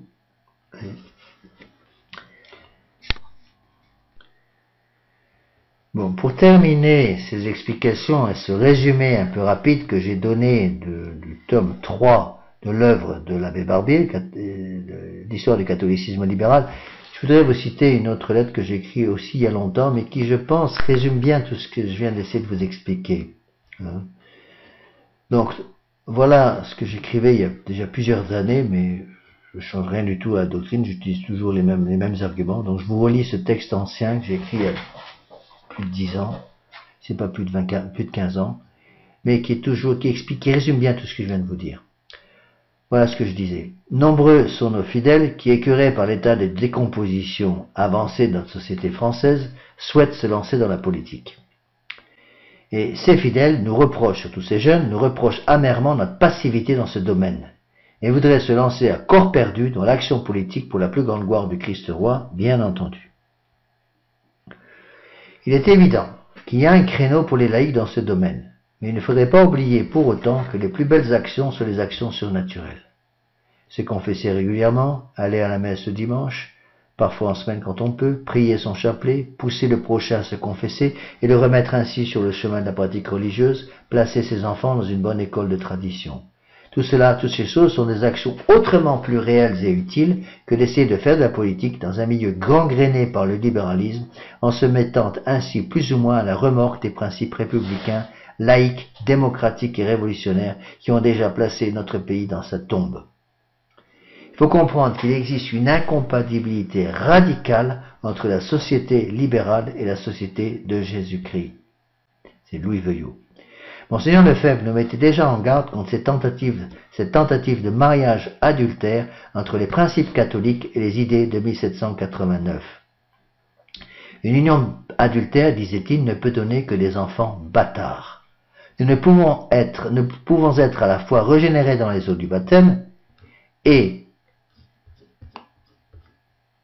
nous ne pouvons être à la fois régénérés dans les eaux du baptême de Clovis en 496 et nager dans les eaux de la Révolution. Le problème, si vous voulez, c'est le suivant, c'est que surtout de nos jeunes dans les milieux de la tradition, veulent à la fois tenir d'une main les principes de la France catholique de 496, donc le baptême de la France en 496 à Reims, et en même temps suivre les principes de liberté, d'égalité, de fraternité de la Révolution de 1789. Donc, Louis Veuillot écrivait la chose suivante. Ceci, ce sont des citations de son livre L'illusion libérale, qui est remarquable, que je vous conseille beaucoup de lire pour ceux qui ne l'ont pas lu. Voilà ce que disait Louis Veuillot. Deux puissances vivent et sont en lutte dans le monde moderne. La révélation ou la révolution qui veut ôter la croix à la couronne et la couronne à la croix. Nos catholiques libéraux sentent le danger de la doctrine de 1789. De là ces distinctions par lesquelles ils s'efforcent d'en détourner la conséquence pratique et de composer un 1789 particulier qui les fasse suffisamment révolutionnaires et qui les laisse pourtant catholiques. mais l'entreprise est de concilier le mal et le bien, elle dépasse donc les forces humaines. Il est temps de dénoncer le point où la foi catholique libérale devra cesser ou d'être libérale ou d'être catholique. Un texte qu'il faudrait lire à genoux. À quel point Louis Veuillot a raison, mes bien chers frères. Le grand danger, surtout pour nos jeunes qui ne sont pas formés, c'est de vouloir plaire à tout le monde. Donc on veut bien être catholique à condition de pouvoir encore avoir une petite place au soleil du monde. Mais ce n'est pas l'enseignement catholique. Notre Seigneur Jésus-Christ étant le créateur de la société politique, en est aussi le roi. Ainsi, dans la vie publique, comme dans la vie privée, il n'y a qu'un moyen d'échapper au règne du diable, c'est de se soumettre au règne de Dieu. La domination universelle du Christ réalisera seule l'universelle fraternité. Les âmes sont malades et d'une terrible maladie, la fatigue et la terreur de la vérité. Cette maladie se manifeste par une absence d'horreur pour l'hérésie, par une continuelle complaisance envers l'erreur, par un certain goût des pièges qu'elle tend, souvent par une honteuse ardeur à s'y laisser prendre.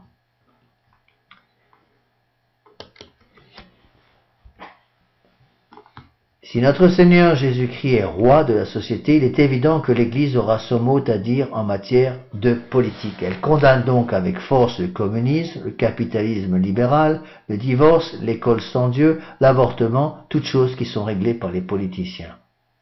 L'Église aura donc un droit de contrôle en matière politique.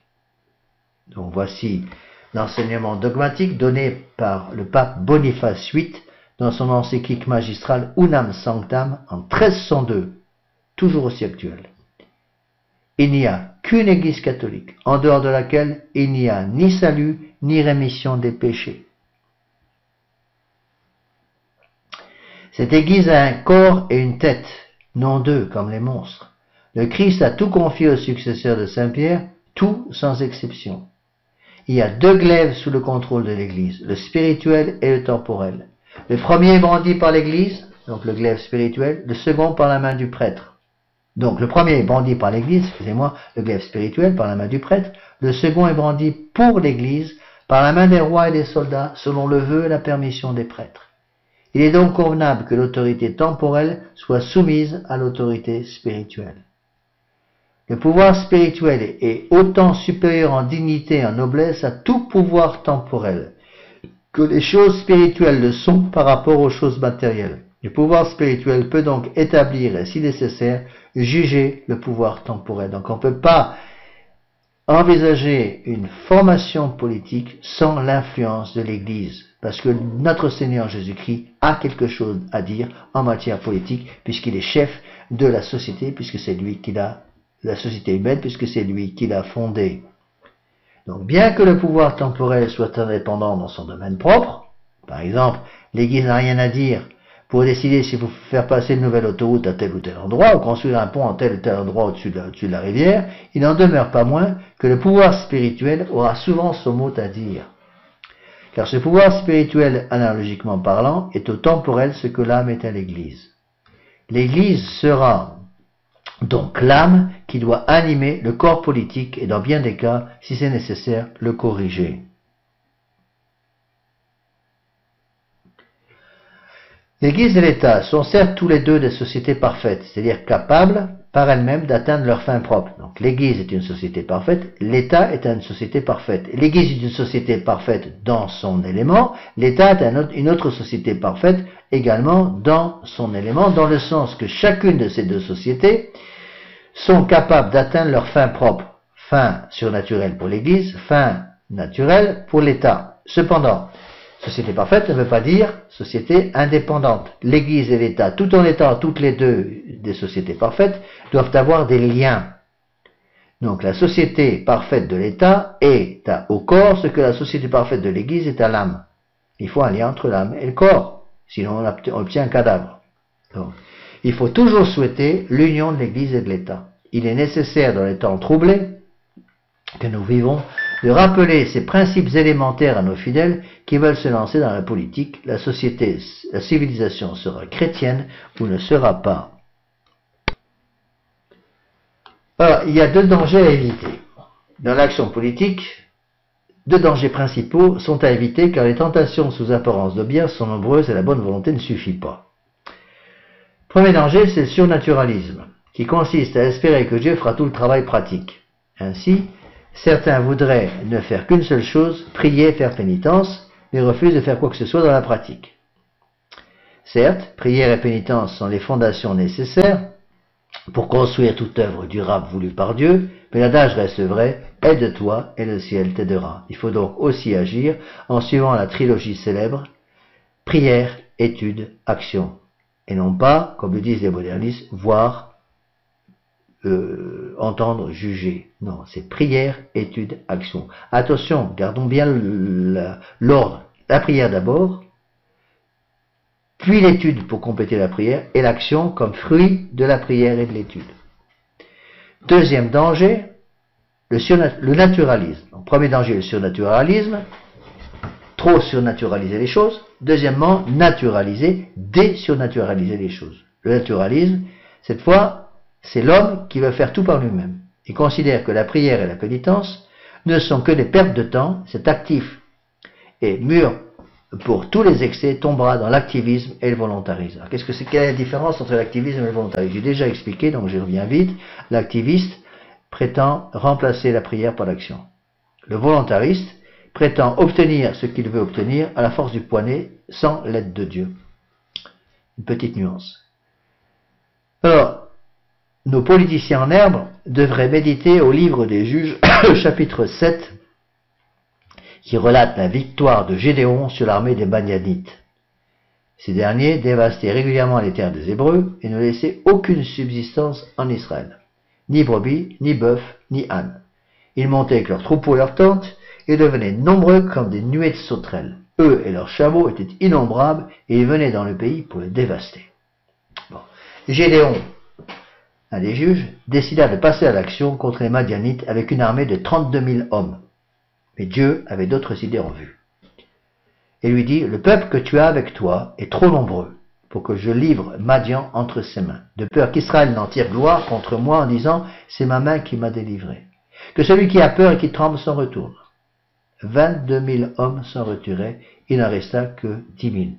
Donc Gédéon commence à voir son armée se réduire comme une peau de chagrin, ils sont déjà devant des centaines de milliers d'hommes, ils ont peur, et voilà que le bon Dieu commence par faire une coupe sombre dans les soldats catholiques, et élimine déjà 22 000 hommes, il n'en reste plus que 10 000. Ça ne suffit pas. Dieu dit à Gédéon, le peuple est encore trop nombreux. Fais-le descendre près de l'eau du fleuve, et là, je t'en ferai un triage. Et Dieu tria si bien qu'il n'en resta que 300. Et Dieu leur dit, c'est avec ces 300 hommes qui n'ont pas plié les genoux que je vous sauverai, que je livrerai Madian entre tes mains. Et la victoire de Gédéon sera complète. Avec 300 hommes, il va détruire le pouvoir des Madianites. La victoire de Gédéon sera complète, il a prié, fait pénitence, et Dieu a remporté la victoire en l'utilisant comme un vaillant instrument. Alors, il est intéressant de voir l'explication qu'en donnent les pères de l'Église. Gédéon, disent-ils, est la figure du Sauveur, tandis que le Madianite représente le démon et ses suppôts qui oppriment le véritable Israël, c'est-à-dire ceux que le baptême a fait enfants de Dieu. Le nombre de 300, les 300 qui restent avec Gédéon, ce nombre de 300 s'exprime en grec par la lettre Tau, T-A-U, qui est en même temps la figure de la croix. Les 300 hommes qui suivirent Gédéon personnifient ceux dont il est dit dans l'Évangile, si quelqu'un veut venir après moi, qu'il se renonce, qu'il porte sa croix et qu'il me suive. Le Christ ne prend avec lui pour mener son combat que les cœurs généreux qui acceptent de porter les croix.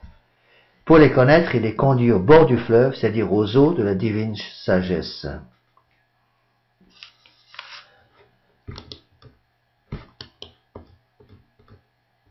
Ceux qui plient les genoux dans l'armée de Gédéon sont ceux qui se relâchent dans la conduite et la pratique des bonnes œuvres. Voilà l'interprétation d'Origène qui explique ce que nous devons maintenant faire pour imiter les soldats de Gédéon. Il nous faut briser nos pots de terre en détruisant l'orgueil de la chair, réduisant notre corps par la mortification. car tant que nous faisons de notre corps une idole, il nous voile la lumière. Il nous faut aussi faire briller notre lampe en pratiquant les bonnes œuvres, selon cette parole de l'Évangile, qu'ainsi brille votre lumière devant les hommes, afin qu'ils voient vos bonnes œuvres. Et il faut enfin sonner de la trompette, c'est-à-dire prêcher hardiment l'Évangile et chanter la gloire de Dieu. Et avec ces trois armes, nous vaincrons tous les ennemis, même s'ils sont aussi nombreux qu'une armée de sauterelles. On peut aussi utiliser un deuxième exemple, après l'exemple de l'armée de Gédéon, l'exemple bien plus connu de Sainte Jeanne d'Arc. Dieu utilisera de la même façon notre héroïne nationale. Il commencera par la former en lui envoyant Saint Michel, Sainte Marguerite, Sainte Catherine, qui vont apprendre à Sainte Jeanne d'Arc à prier, faisant d'elle une âme de raison. Elle passera des heures à méditer en gardant ses troupeaux. Arrivée devant les murailles d'Orléans, elle exigera que tous les soldats de l'armée française se confessent et communient.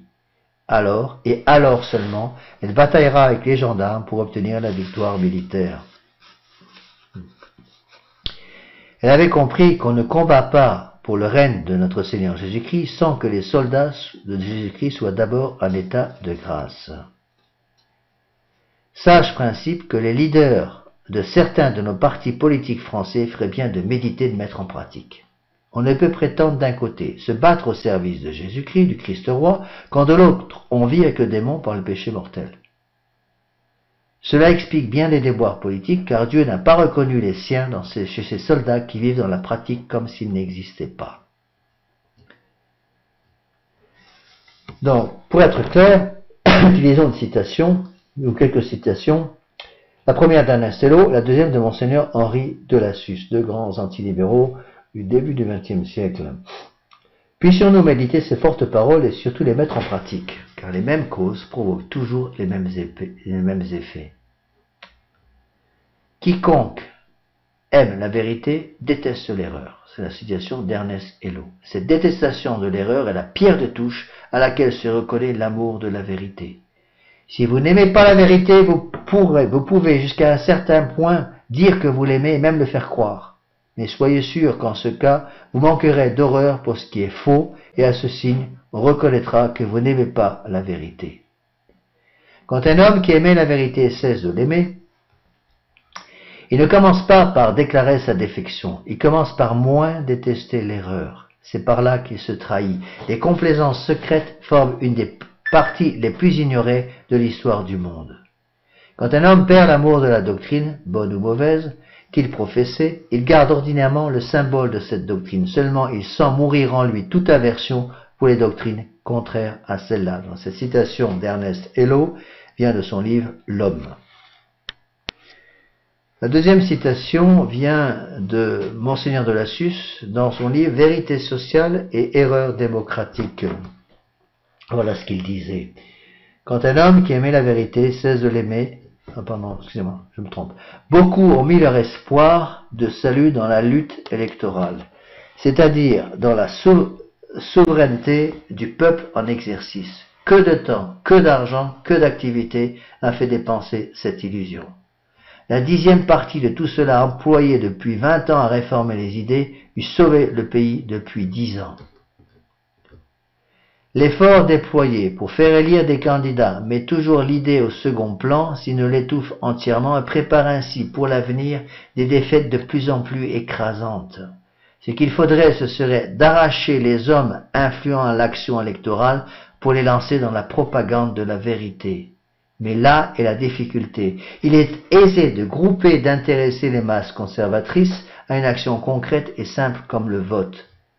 Mais il faut dépenser beaucoup de talent, de courage et de persévérance pour arriver à faire comprendre à ces mêmes masses qu'elles sont dans l'erreur et pour leur montrer et leur faire admettre les principes de l'ordre social en délivrant leur esprit des principes démocratiques. Vous voyez à quel point, mes bien chers frères, ces gens-là avaient raison. Et pourtant, ces textes ont été écrits il y a plus d'un siècle. Vous voyez, malheureusement, les erreurs sont toujours les mêmes. Donc, les moyens de lutte contre les erreurs sont toujours les mêmes. Je vous rappelle cette citation de Saint Pédis que j'ai déjà dû citer, je crois. Il en est en grand nombre, nous ne l'ignorons pas, qui, poussés par l'amour de la paix, s'associent à ce groupe pour former ce qu'ils appellent le parti de l'ordre. De parti d'ordre capable de rétablir la tranquillité au milieu de la perturbation des choses, il n'y en a qu'un, c'est le parti de Dieu. C'est donc celui-là qu'il faut promouvoir. Donc promouvoir le parti de Dieu. En face de ce parti de Dieu, les socialistes, les ennemis de l'Église, veulent proposer à l'ouvrier catholique, privé de l'espoir d'un paradis céleste, un paradis purement terrestre. Et c'est les retraites, les congés payés, etc. Les sacro-saints congés payés ont malheureusement éloigné dans la pratique les catholiques de la pratique religieuse. Les gens se sont précipités au moment de l'arrivée des congés payés sur les plages de la Côte d'Azur et ont commencé à perdre leurs âmes.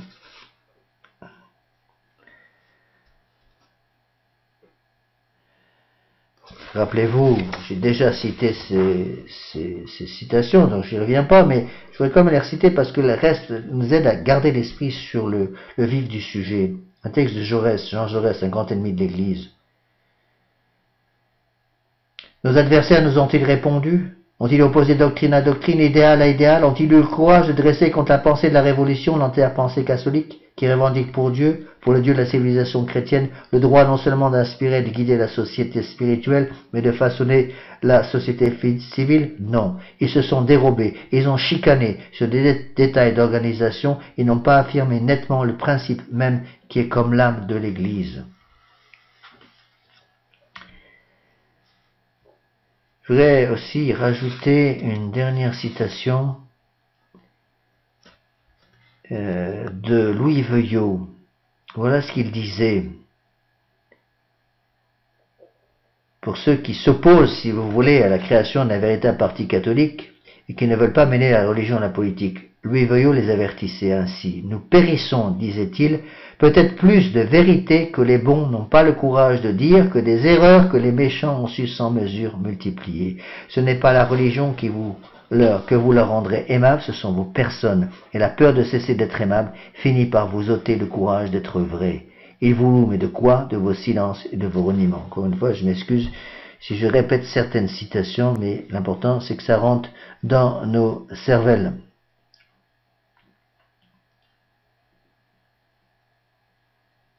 Et donc je vais terminer, cette fois-ci je vous promets que je termine avec ça, par une dernière citation que j'ai peut-être déjà citée, mais je la retrouve ici dans les textes de l'abbé Barbier, donc je la reprends.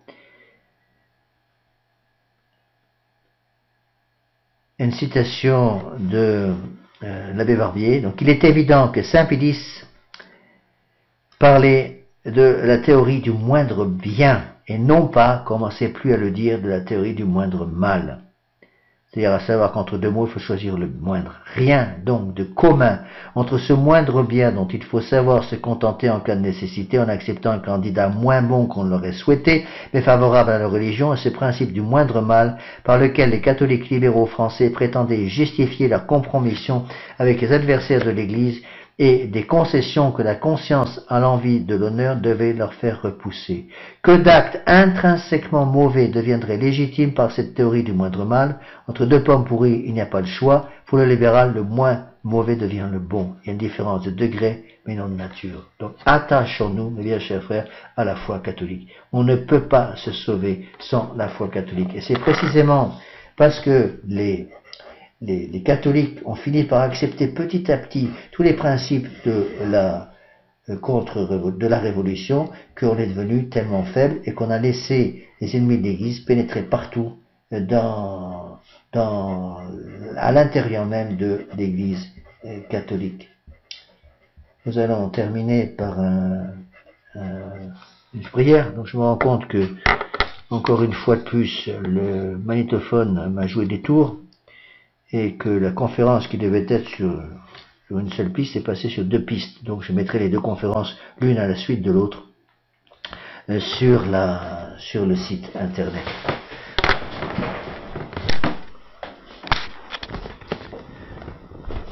Au nom du Père et du Fils et du Saint-Esprit, ainsi soit-il. Je vous salue Marie, pleine de grâce, le Seigneur est avec vous. Vous êtes bénie entre toutes les femmes, et Jésus, le fruit de vos entrailles, est béni. Sainte Marie, Mère de Dieu, priez pour nous pauvres pécheurs, maintenant et à l'heure de notre mort, ainsi soit-il. Nos saints anges gardiens, veillez sur nous. Saint Pédis, priez pour nous. Saint Joseph, priez pour nous. Saint Thomas d'Aquin, priez pour nous. Au nom du Père et du Fils et du Saint-Esprit, ainsi soit-il.